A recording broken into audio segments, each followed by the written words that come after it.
चाहिँ हामी हिजो आएको मौरी चाहिँ शिफ्ट गर्दैछु साइन्टिफिक बक्समा। मौरीसँग आएको रहेछ, यो चाहिँ सर्मिङ भएर आएको। हेलो सम्पूर्ण साथीहरु, र आज चाहिँ हामी हिजो आएको मौरी चाहिँ शिफ्ट गर्दैछु साइन्टिफिक बक्समा। र यो गर्दाखेरि चाहिँ के हुन्छ भन्दाखेरि धेरैजना मेरो साथीहरु पनि हुनुहुन्छ जसले यो प्र्याक्टिस गरिरहेको छ। किन भन्दाखेरि मैले चाहिँ के गर्ने गर्छु भन्दाखेरि जस्तो मौरी आयो त्यस्तै शिफ्ट गरिहाल्छु। अस्ति तपाईहरुले शिफ्ट गर्दै गरेको देख्नु भएको थियो, त्यति बेला धेरै बच्चाहरु मौरीहरु मर्ने गरिन्छ। र सँगसँगै आज चाहिँ हामीले जस्तो आएको छ यसलाई शिफ्ट गरिहाल्छु। तर यो कति दिन भयो मलाई थाहा छैन, जंगलमा आएको मौरी हो है, 3-4 दिन भयो। यसमा पनि चाखा बनाएको छ जस्तो लाग्दैछ, तर पनि मैले चाखा दिइसकेको चाहिँ। साथी हेर्नुस् है, यो शिफ्ट गरिहाल्नुपर्छ। हेर्नुस् है, सजिलो तरिका ल है साथी हो, हेरौँ है कस्तो चाहिँ रहेछ, हेरौँ है। यो मेरो लकी डुर पनि हो, किन भन्दाखेरि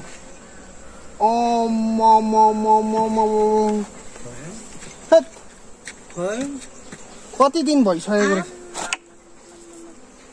बुढ्नु आँटेको छ रहेछ, चाखा त डल्लो रहेछ।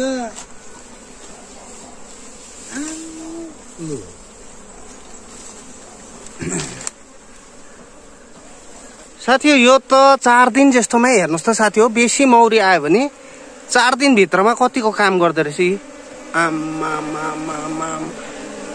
अब यसलाई त काटेर साइन्टिफिक बक्समा त हाल्नु पर्ने नै हुन्छ, त्यो त हो। हेरौँ है प्रक्रिया, हेरौँ है साथी, हेर्नुहोस् त।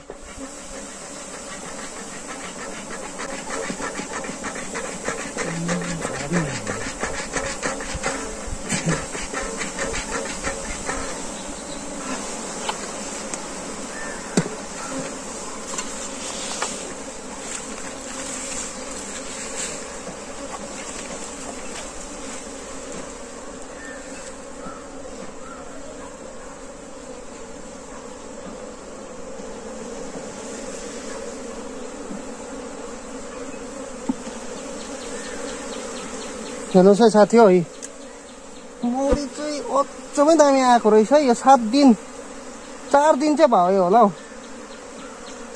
4 दिन भएको मौरीले चाहिँ यसरी चाखा हाल्छ है। राम्रो स्ट्रङ मौरी छ भने चाहिँ यतिको काम गर्छ। हेर्नुहोस् है, चारवटा बच्चा पनि छिट्नु थालिसकेको रहेछ, एकदमै राम्रो। अब यसले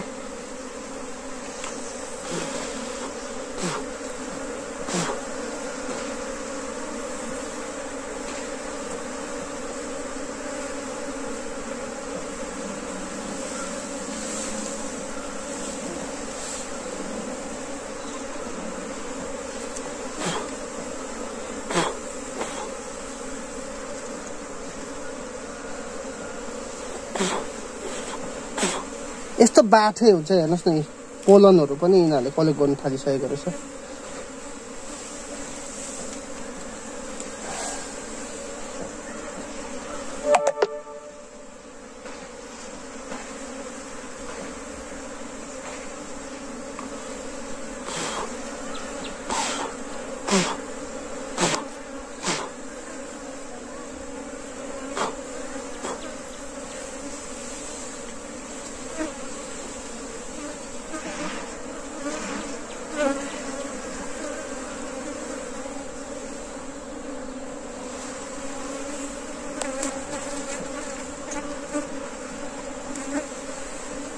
र साथी हो, हामीले चाहिँ यो अर्कोबाट झिकेको चाखा चाहिँ यसलाई हालिदिँदैछु। हेर्नुहोस् है, किन भन्दाखेरि यो हालिदिँदाखेरि चाहिँ यिनीहरूले छिटो यो फाउन्डेसन सिटको पनि एउटा काम गर्यो र बच्चासरी छ यो चाखा चाहिँ।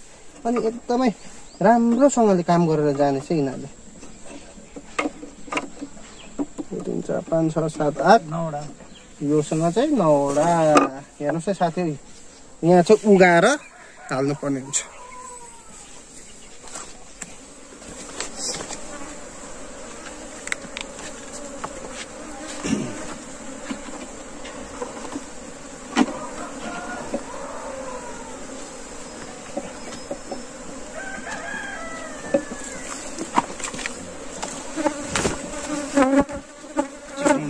बस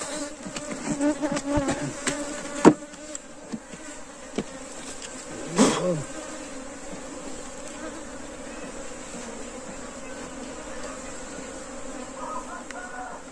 है साथी हो, अब चाहिँ हामीले चाखाहरू काट्दिसकेको छौँ। अब चाहिँ मौरी झिकेर हाल्नुपर्ने हुन्छ।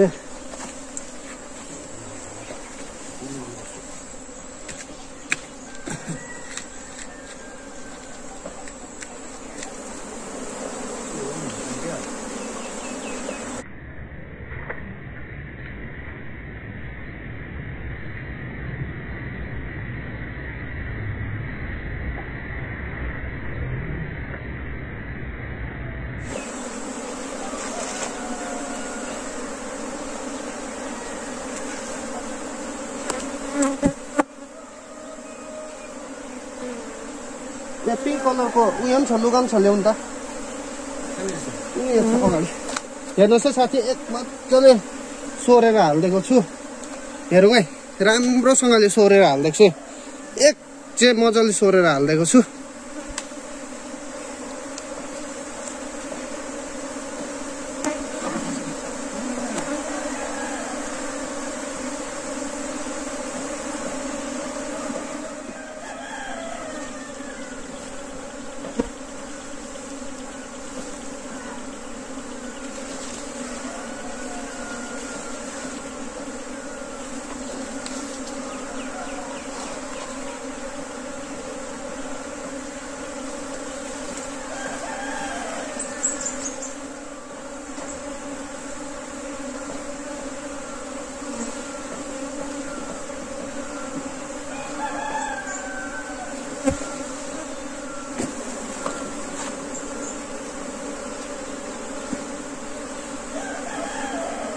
यो उगार्दिने मान्छे एकजना मान्छे भए त सजिलो हुन्थ्यो नि।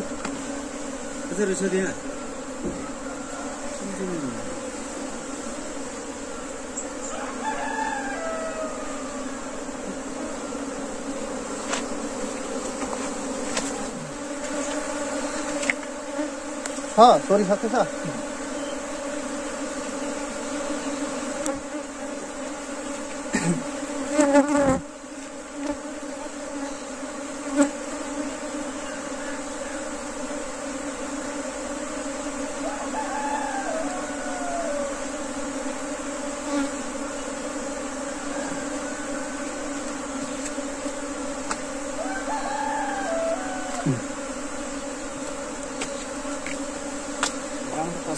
हालिहाल्यो।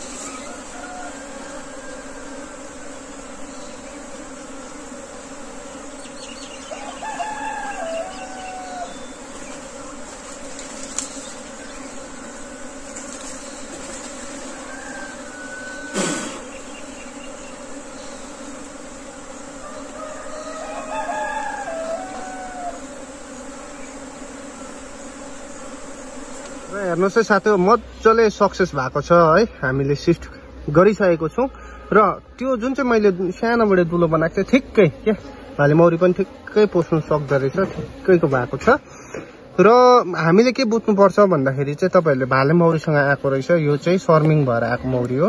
र सर्मिङ भएर आउँदाखेरि भाले मौरीसँग आएको मौरी चाहिँ के हुन्छ भन्दाखेरि चाहिँ मिटिङ भएको हुन्छ। त्यही कारणले यिनीहरू क्विन चाहिँ फेरि उड्नु सक्दैन, ज्यादा टाढो पनि उड्नु सक्दैन ज्यादा, किन भन्दाखेरि यिनीहरूले लेइङ एग गर्दै गरेको हुन्छ, अन्डा पार्दै गरेको हुन्छ। त्यो भएकोले गर्दाखेरि अब डर मान्नु पर्दैन, क्विन गेट लाउनु पनि पर्दैन। हेर्नुहोस् है साथीहरू।